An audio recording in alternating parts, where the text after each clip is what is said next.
Are you kidding me? Hai, Assalamualaikum, what's up people?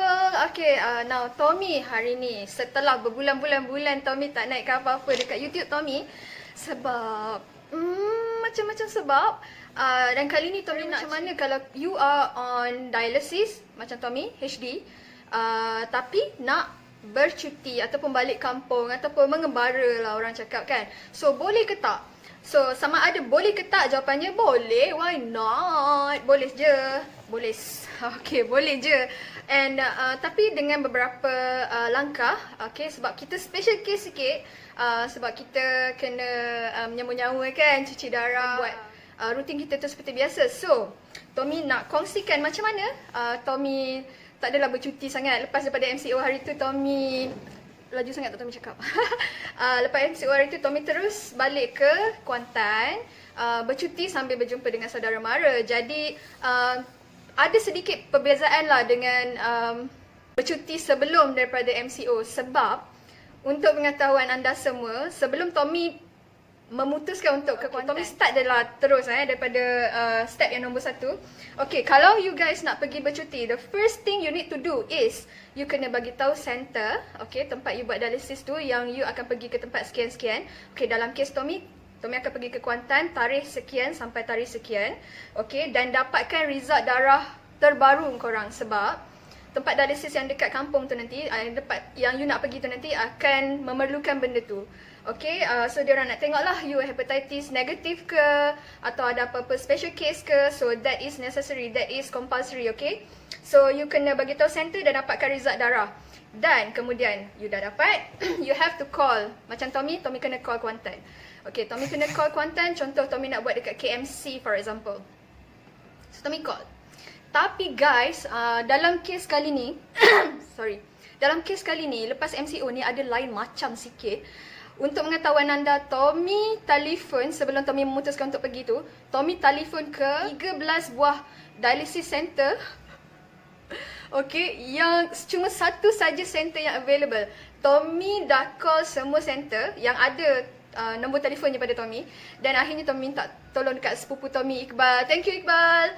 So dia kata, why don't you try KCDC? Sebelum tu I dah try KCDC, tapi the person in charge cuti. So I got personal number daripada Iqbal. So I call terus KCDC and I cakap I dah call 12 buah center, diorang tak terima disebabkan MCO. You know, ketat lah sikit. Lagipun kita dari KL, daripada red zone, nak ke sana. Jadi mereka memilih-milih lah pesakit. Diorang tak nak ambil risiko kan. Dan dijadikan cerita, Tommy pun diterima lah untuk ke KCDC. Jadi Tommy buat dialysis di KCDC selama 2 minggu Tommy berada di Kuantan. So itu adalah prosedur wajib yang anda perlu lakukan. First, beritahu center anda yang anda akan bercuti di mana-mana daripada tarikh sekian ke sekian. Yang kedua, pastikan anda telah pun mendapat tempat di tempat yang anda nak pergi tu nanti. Tempat tu maksudnya anda telah mendapat slot hemodialysis di tempat yang anda nak pergi tu nanti. Tak kisahlah anda pergi ke Kuantan ke, pergi ke pulau mana-mana ke, kalau you pergi ke luar negara pun you kena buat prosedur yang sama. Okay. Yang kedua, kena pasti lokasi kat mana yang korang nak pergi tu. Tommy ada plan dengan kawan-kawan masa MCO nak pergi ke Pulau Tioman. But the problem is Pulau Tioman, satu, daripada Tanah Besar nak ke pulau tu lebih kurang dalam sejam lebih 2 jam. Far lah, in case of emergency. Dan kedua, tak ada dialysis center di atas pulau. So saya pun tak tahu macam mana orang di Pulau Tioman pergi dialysis.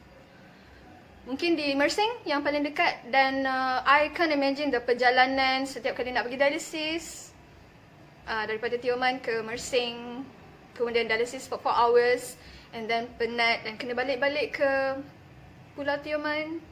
I tak tahu. Kalau ada orang Tioman dekat sini boleh komen macam mana perjalanan korang and kalau ada pengalaman. Dan mungkin juga KKM boleh mengambil kira benda ni sebab dialysis dah jadi quite common.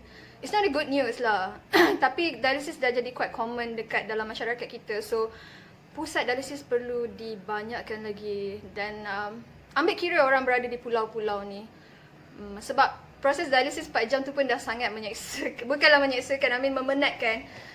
Ni pula kalau nak kena naik boat pula, nak pergi, I can't imagine. So, yeah. Jadi, dipendekkan cerita, tak jadilah pergi Pulau Tioman because Tommy mengambil kira Tommy tak boleh lah because penat. Tommy just pergi Kuantan sahaja. Okay, bercuti. Kalau nak pergi ke, moralnya kat sini ialah Tommy nak cakap, tempat yang you pergi tu kenalah praktikal untuk pesakit dialisis, okay? Jangan pergi tempat yang terlalu rural. Jangan pergi tempat yang macam nak jumpa the nearest hospital pun 3 jam. No, okay? Jangan pergi tempat yang begitu rural. Kita tahu kita ada kondisi kesihatan ni dan kita memerlukan hospital yang dekat in case of emergency, you know, kehabisan ubat ataupun memerlukan dialisis emergency ke, kita tahulah jaga diri, tapi you know kadang-kadang benda emergency ni, nama dia pun emergency kan, tiba-tiba jadi je. And bukanlah Tommy suruh you tak boleh enjoy bercuti tu nak kena beringat je, tak adalah pun. Tommy okey je enjoy je bercuti, cumanya kita kena sentiasa tahu had diri kita. Got it? Okey, itu yang kedua, kena pasti lokasi kat mana yang ada, kat mana yang you nak pergi tu. Make sure ada hospital, dialysis center dan jarak daripada tempat tinggal you, hotel you ke, homestay you ke hospital tu berapa jauh. Okey, kalau Tommy selain daripada HD, Tommy memang ada anxiety and panic disorder. So Tommy memang akan pergi ke tempat yang ada akses yang mudah ke hospital. Tommy takkan duduk tempat yang macam the nearest hospital kena ambil masa 45 minutes 1 hour. Biasanya tak. Okay, itu dalam keadaan Tommy lah. And Tommy advice pun memang jangan duduk kat tempat yang terlampau jauh daripada hospital. Okay. Dan yang ketiga, jangan lupa untuk pack ubat sekali. Dan yang paling penting apa? Kita kena okay. Macam biasa yang paling kita kena banyak makan is calcium carbonate. Jangan lupa. Okay. So bawa ubat lebih daripada yang lebih sikit daripada yang diperlukan. Contoh, you pergi macam Tommy pergi Kuantan 2 minggu. Ubat Tommy bawa untuk 4 minggu sebulan. Sebab just in case, contohlah macam sekarang. Okay, orang terkandas dekat Kuantan for example, tak boleh balik KL sebab jalan lancang tutup ke kan. So dah susah sikit nak balik. So walaupun memang you know, kita tak terkandas di tempat tertentu, at least kita masih ada ubat-ubat yang kita perlukan. Alright.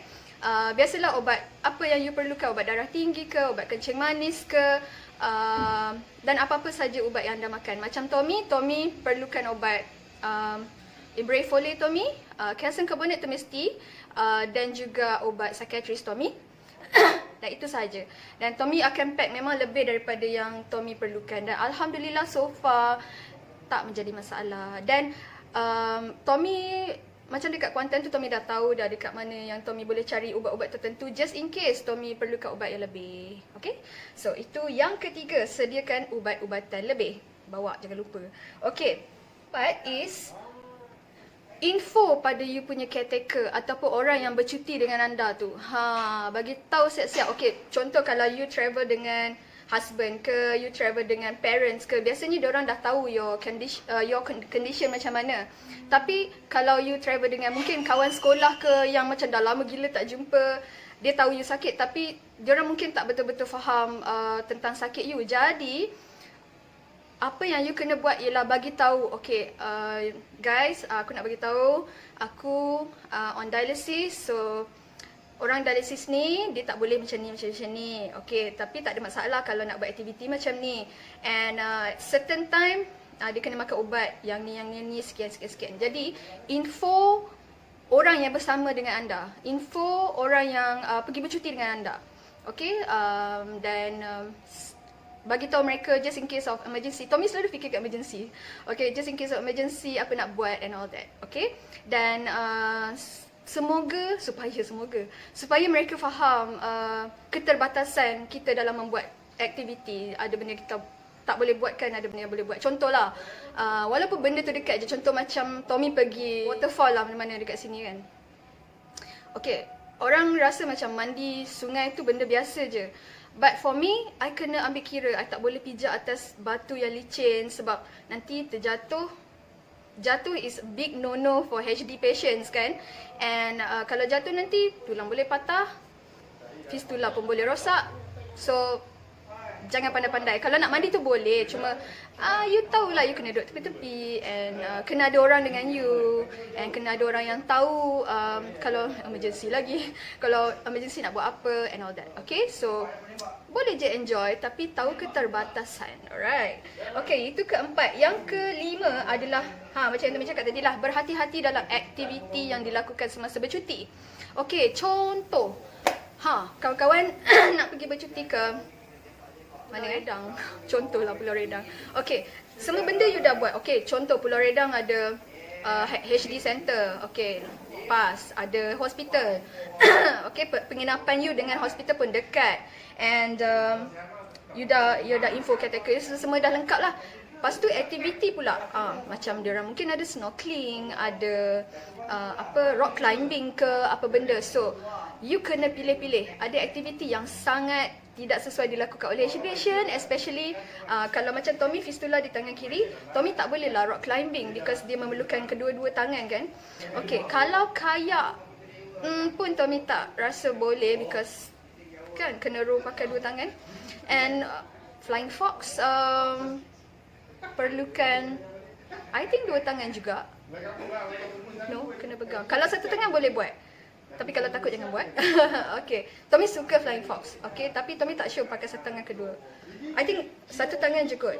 And one more you have to, tak tahu, you kena tengok. Kalau dia memerlukan melebihi keterbatasan you, tak payah buat. Okay, and snorkeling I rasa boleh.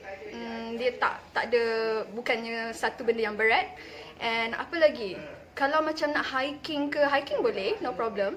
Okay, cuma you kena tahu kalau you penat, you tak boleh minum banyak gila macam orang sihat kan. So ada keterbatasan kat situ. Apa pun yang kita buat, kita boleh enjoy. Tommy enjoy sangat. Contoh Tommy pergi ke Kuantan hari tu, yang paling Tommy nak masa MCO ialah tengok pantai. Oh my god, bila nampak pantai tu macam wow, first time tengok pantai. And Tommy duduk di tepi pantai juga di Timor Bay. And ada 2 hari yang Tommy di-pamper oleh kawan-kawan Tommy. Dia orang bawa Tommy duduk dekat Hyatt Regency, dekat dengan Teluk Cepedak tu. Was so happy. Dia orang belanja I semua. Dia orang perindu I perindu dia orang. So kita boleh enjoy dengan banyak lagi cara. Jangan fikir kita punya keterbatasan. Jangan fikir apa yang kita tak boleh. Fikirkan apa yang kita boleh. Masih banyak lagi yang kita boleh buat. Enjoy dengan kawan-kawan tepi laut, mandi laut, okay, and makan minum tepi laut, and camping, and banyaklah benda aktiviti. Kalau korang terus dekat FB Tommy, dekat Tommy punya YouTube ni, dan follow Tommy dekat IG dan FB, boleh tengok segala aktiviti yang Tommy buat. Dan yang paling banyak aktiviti Tommy ialah Tommy memang involved dalam music, dan Tommy suka pergi ke konsert semualah. Itu pun ada je risiko-risiko dia, kau nak kena pijak ke masa konsert ke apa. Tapi macam biasa kita tahu keterbatasan kita dan kita elakkan. Dan yang paling penting, setakat ni Tommy rasa itu je yang Tommy nak kongsi. Yang Tommy nak pesan sekarang ialah, ada penyakit ni pun, kita kena hidup normal, kita kena enjoy our life macam orang lain juga. Keterbatasan tu biasa, okay.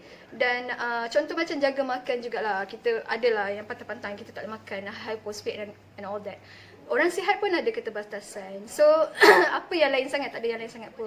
Ya, itu pun satu benda yang penting kalau korang pergi melancong lah. Jaga makan, jangan nak pulun je, okay. And jangan lupa kalsium dalam nasi. Makan semasa makan nasi, not after nasi or before nasi, okay. And what else? Tommy akan naikkan just video ni just as is saja, sebab Tommy sangat poor in time management. Patut Tommy buat ni lebih awal, tapi sorry sangat Tommy silap. And lepas ni Tommy nak live pula, ada kerja, dan itu sahaja untuk kali ni. Dan kalau ada apa-apa boleh komen apa saja dekat bawah ni. Kalau ada suggestion ke apa ke, boleh juga komen dekat bawah. Tommy minta maaf sangat-sangat, lama dah Tommy tak naik ke apa-apa. Dan kalau ada pertanyaan boleh tanya dekat sini, boleh follow Tommy dekat Facebook, Tommy Love, dan juga Tommy Love Official dekat IG. Dan untuk kali ni sekian saja, dan kita akan jumpa lagi dekat tajuk yang next. Stay healthy and positive. Bye.